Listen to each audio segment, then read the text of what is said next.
Les amis, ravi de vous retrouver aujourd'hui pour une nouvelle vidéo. Alors je m'excuse d'ores et déjà pour le son qui va pas être extraordinaire puisque j'ai oublié mes micro-cravates chez un pote dans le cadre d'un travail. Donc voilà, j'ai pas mes micro-cravates donc ça va un peu résonner je pense dans la pièce. Mais je voulais parler de la Ligue des Champions. On a eu ces barrages de 16e de finale. C'est la première fois depuis qu'on suit la Coupe aux grandes oreilles qu'on a ces barrages. C'est un format qui est assez nouveau pour nous. Avant on avait l'habitude des 6 journées, ensuite on embrayait directement sur les huitièmes de finale. Là, ça s'est enchaîné très rapidement. On a eu le multiplex à 18 journées et à peine 2 semaines plus tard, on a déjà eu les 16e de finale et pas mal d'enseignements à tirer de ces deux soirées, de mardi et de mercredi. On va d'abord évoquer la soirée de mardi. On avait eu ce choc 100% français entre Brest et le PSG. C'était à 18h45 du côté du Roudourou et le PSG l'a emporté 3-0 avec un Ousmane Dembélé en feu,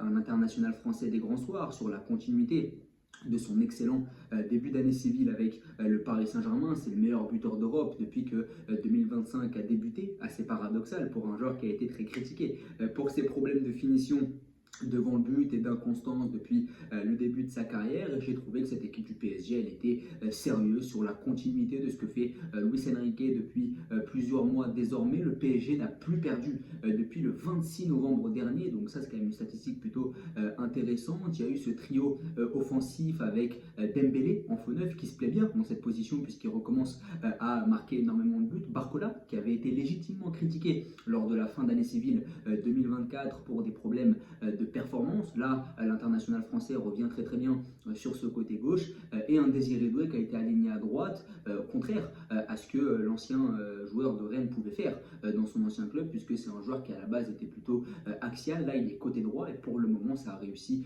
plutôt bien au jeune français qui est né en 2005, donc il est très très jeune.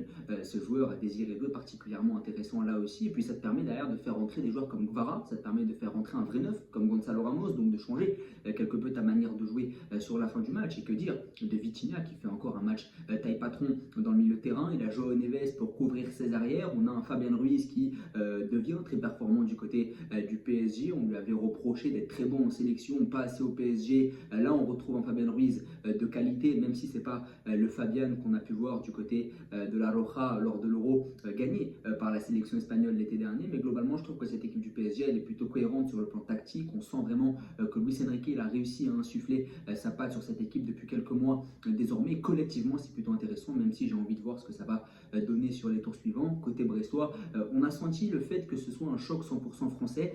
On a senti que ça pesait un peu dans la tête des Brestois. Je pense que si Brest avait joué un Bayern ou une Juve, je pense qu'ils auraient abordé le match différemment, plus sereinement peut-être. Là, le fait de jouer le PSG déjà en championnat, ça a un peu enlevé cette saveur, je trouve, pour les Bretons, qui auraient peut-être été un peu plus décomplexés s'ils avaient affronté un Bayern ou une Juve, c'est-à-dire un adversaire qu'ils n'ont pas déjà affronté ou qu'ils ne connaissent pas vraiment. Ça aurait donné plus de prestige. Et je trouve que la limite du format de la Ligue des Champions, il est peut-être là, c'est que les équipes d'un même pays peuvent s'affronter dès les 16e. Après, on a eu les matchs, évidemment, de 21h avec ce City-Real Madrid, victoire 3-2 du Real. Et il y a un chroniqueur sur RMC qui en parlait très bien et qui disait je ne sais pas si c'est le Real qui a gagné le match ou si c'est City qui l'a perdu. Et moi je pense vraiment que c'est les Citizens qui ont perdu ce match. Ils mènent 2-1 à la 85e. Alors oui, le Real a fait du Real, mais au final c'est sur la continuité de ce qu'on voit depuis le début de l'année chez cette équipe de City, une équipe qui est soumise à de grosses faillites mentales. C'est une équipe qui avait mené par exemple 3-0 face à Feyenoord lors de la phase de saison régulière à la 70e minute avant de se faire rattraper à 3 partout. C'est une équipe qui menait face à Brentford il y a quelques semaines 2-0 à la 80e avant de se faire rattraper à 2 partout. Donc c'est une équipe qui a beaucoup de faillites mentales, mais aussi beaucoup de faillites défensive, mais également de conditions physiques. On sent que c'est une équipe qui est capable de mettre de l'intensité, mais seulement sur 40 minutes, 50 minutes. Derrière, sur la fin du match, on a une équipe qui recule inexorablement et une équipe qui a des problèmes de conditions physiques. C'est peut-être dû au fait que l'effectif est vieillissant, c'est peut-être dû au fait que le discours ne passe plus, qu'il y a moins cette envie de gagner dans l'effectif. On sait que Guardiola est un coach assez fatigant pour un joueur de football, dans le bon sens du terme, puisque c'est quelqu'un qui te permet de repousser tes limites, mais dans un mauvais sens, dans un sens où finalement les joueurs ne se sentent plus à l'aise au fur et à mesure des saisons avec lui, puisque ça fait trop longtemps qu'ils l'ont sur le dos et à un moment donné, on peut légitimement comprendre le certain ras-le-bol qui peut en découler. Donc voilà, globalement, cette équipe de City sur le match, je l'ai trouvé en maîtrise, mais jamais capable de passer la deuxième, jamais capable de mettre beaucoup plus d'intensité face à un bloc du Real Madrid qui s'est contenté d'attendre, pas beaucoup d'agressivité dans le pressing chez les hommes de Carlo Ancelotti, mais côté Manchester City, on a eu cette équipe qui était dans une fausse maîtrise, un faux rythme. On a vraiment eu une équipe qui multipliait les passes, mais globalement c'était plutôt lent. Et le fait que le Real ne mette pas cette intensité, eh bien, ça nous a donné un match, oui, de qualité sur le plan technique, avec pas mal de rebondissements, notamment sur la fin du match, mais globalement c'était pas dans l'acabit des dernières confrontations qu'il y a pu y avoir entre les deux clubs en Ligue des Champions notamment. On a vu des matchs avec beaucoup plus d'intensité. Là, sur ce match-là, oui, il y avait du beau jeu parce qu'il y avait quand même du talent sur le terrain, il y avait quand même des enjeux forts, mais d'un autre côté, on a senti que physiquement, les deux équipes étaient peut-être moins fortes que sur les années précédentes. C'est peut-être dû à la période. On n'est qu'en février, alors qu'avant, ces deux équipes-là avaient l'habitude de s'affronter en avril ou mai, donc sur la fin de saison. Mais globalement, voilà, ce match-là, il était plutôt intéressant. City incapable de passer la deuxième. City en proie à de grosses failles défensives, comme on l'a vu depuis le début de la saison désormais. Et puis un problème de condition physique, puisque tu recules à chaque fois parce que tu es incapable de mettre de l'intensité haut sur le terrain. Et même si tu veux jouer haut, de toute façon, tu es tellement friable derrière, et il y a tellement de talent du côté du Real Madrid que tu vas te faire transpercer en seulement 2 passes. Donc c'est pas un grand Real, c'est un Real qui a fait du Real face à un City plutôt faible qui a donné le match aux hommes de Carlo Ancelotti, puisque les 2 derniers buts interviennent sur des erreurs assez évitables, je trouve, quand même. Donc voilà, c'était plutôt intéressant là aussi. Et puis on a eu derrière Sporting Dortmund. Je trouve que c'est une surprise d'avoir vu Dortmund l'emporter 3-0 du côté du Sporting, quand on sait que le club de la Roure était en crise, que les débuts de Kovac ce week-end face à Stuttgart n'ont pas été idylliques, avec une défaite de buts à 1 face à une équipe du Sporting qui était à domicile. On sait que c'est toujours compliqué de se déplacer du côté du Portugal, et face à une équipe du Sporting qui est leader de son championnat et que je voyais bien titiller les cadors européens cette saison. Mais le Sporting, je crois que c'est 4 défaites sur les derniers matchs de la saison régulière de Ligue des Champions. Donc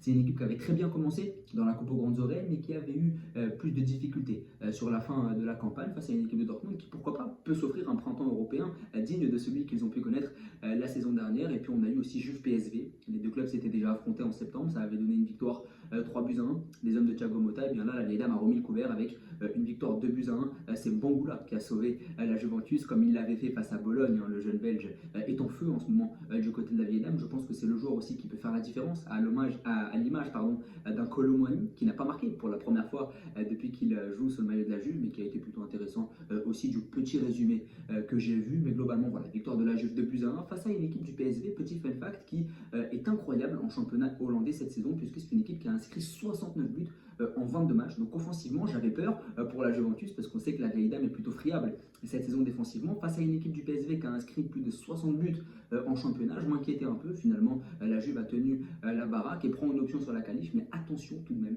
au match retour du côté d'Eindhoven. On a eu aussi les matchs hier soir. Hier soir, c'était plutôt intéressant, puisqu'on a eu beaucoup de surprises avec des clubs italiens qui ont été surpris. On a eu l'Atalanta Bergame qui s'est incliné dans le match des 18h45 face au club Bruges. L'ancien du Barça, Rudgla, a marqué, et les Belges se sont imposés dans les toutes dernières minutes 2 buts à 1. Je pense néanmoins que l'Atalanta va se qualifier, puisque le retour à Bergame, je les vois bien emballer le match assez tôt, mais c'est une surprise que de voir l'Atalanta s'incliner 2 buts à 1 du côté de la Belgique. Et derrière, on a l'AC Milan qui s'est fait surprendre du côté des Pays-Bas face à une équipe de Feyenoord qu'on avait déjà collé 3 à domicile face au Bayern. Le fun fact là aussi, c'est que Santiago Jiménez, qui a été vendu par le Feyenoord à l'AC Milan sur le mercato d'hiver, est revenu pour son deuxième match avec l'AC Milan du côté de Feyenoord face à son ancien club pour les défier.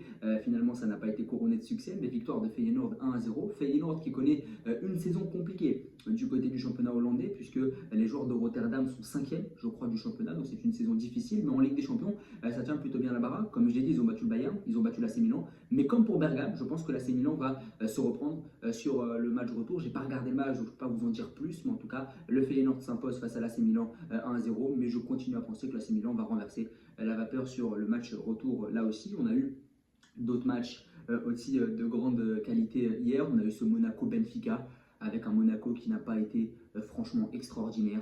Franchement, j'ai regardé le match de ce Monaco-Benfica, j'ai trouvé que offensivement c'était plutôt limité, beaucoup de relances ratées sur le but des joueurs du Benfica Lisbonne. On a un Salissou qui couvre très mal l'espace, avec un Pavlidis qui prend rapidement le dessus, alors que Pavlidis doit faire peut-être 15-20 kilos de moins que Salissou. Je trouvais que Salissou avait très mal géré la profondeur sur ce duel-là, mais la finition de Pavlidis est top. Mais offensivement, je trouve que côté monégasque, c'est assez limité. Il y a Akliouche et Golovin qui font leur tambouille un peu seuls, mais globalement, monte devant, je trouve que Biarrette et Mbolo, c'est beaucoup trop lourd. C'est pas des joueurs qui peuvent se retourner rapidement, c'est pas des joueurs qui vont apporter cette vivacité. J'en mettrai qu'un seul des deux pour rajouter un offensif un peu plus technique pour essayer de combiner. Mais globalement, cette équipe de Monaco, je la trouve plutôt limitée. On a un Kerrer qui n'est pas encore taillé pour être un vrai leader. On l'a vu, il avait les jambes un peu tremblantes, alors que ça doit être vraiment le capitaine de cette équipe. On a un Salissou, je ne compte plus les erreurs de l'international ghanéen depuis qu'il a débarqué du côté de Monaco. Devoir mettre Crépin Diatta, défenseur gauche, alors que c'est pas son poste à la base, ça montre les limites que peut afficher l'effectif de Monaco. Al Mousrati, alors oui, c'est un bon joueur qui a montré des belles choses, mais il vient d'arriver du côté de Monaco, on ne sait pas vraiment ce que ça vaut. C'est même lui qui prend un carton rouge assez sévère et malheureux. D'ailleurs, Monaco ne maîtrise pas les vices inhérents à la Ligue des Champions. Là où le jeune Carreras de Benfica a su bien jouer les rouages avec l'arbitre, et bien Al Mousrati s'est rapidement fait griller en prenant un rouge. Donc là, on voit aussi qu'il y a un problème au niveau du vice chez cette équipe de Monaco. Mais voilà, globalement, c'est assez compliqué. Denis Zakaria n'a pas été au niveau. Donc je trouve qu'il y a des limites dans cet effectif monégasque. Je pense que si Golovin n'a toujours pas quitté Monaco et qu'un gros club n'a pas mis le chèque pour lui, je pense qu'il y a une raison depuis des années désormais.